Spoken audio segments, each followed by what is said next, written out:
ईशा जी, Dubai से। महाराज जी, मुझे step by step बताएं कि जिससे मेरा मन शांत हो जाए। मतलब कैसे चलूं, शुरू कहाँ से करूं और कहाँ तक इसका। भोजन सुधारो। सबसे पहले भोजन सुधारो, अल्पाहार करो, नींद सुधारो। नींद सुधारने का मतलब 5 घंटे या 6 घंटे जो टाइम रखो वो रात्रि में होना चाहिए और ब्रह्म मुहूर्त में उठना चाहिए। अगर स्टेप बाय स्टेप चलना चाहती हो तो पहले भोजन सुधारो।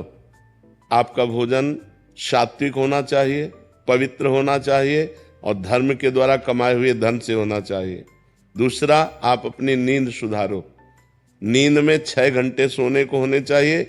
10 बजे से लेकर 4 बजे तक कितना समय हुआ है?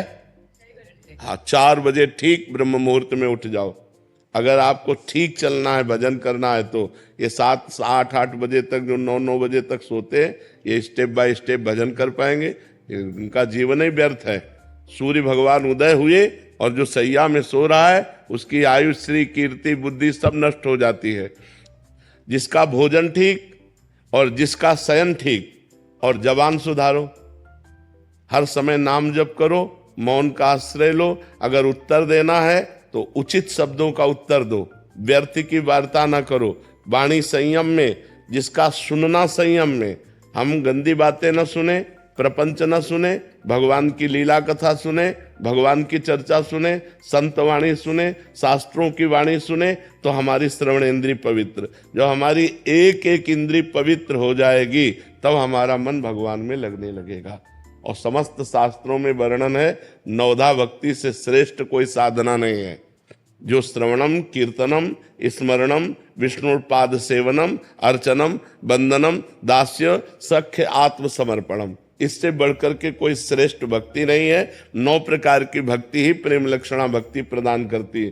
पर हम पहले अपने आचरण सुधारें, हर इंद्री को पवित्र करें। अब जो व्यभिचार करते हैं, गंदी आदतें, गंदे आचरणों में, और वो सोचे कि हम भक्ति, तो भक्ति का नाटक कर लें, भक्ति नहीं हो सकती। भक्ति होती है पवित्र इंद्रियों के द्वारा। अब जो गंदी बातें देखेंगे मोबाइल में, गंदे आचरण करेंगे, गंदा भोजन पाएंगे, होटलों का भोजन पाएंगे, मनमानी जागे, मनमानी सोए, मनमानी आचरण करें, और अध्यात्म नहीं हो सकता।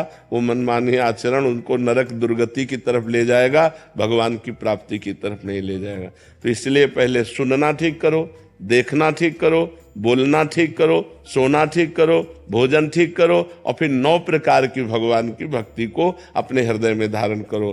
भगवान का ही श्रवण, भगवान का ही कीर्तन, भगवान का ही स्मरण, भगवान का ही पूजन। भगवान ही हमारे मित्र हैं, भगवान ही हमारे स्वामी हैं। भगवान को आत्मसमर्पण, अर्चन, वंदन, इसी से भगवत प्रेम प्राप्त हो जाता है।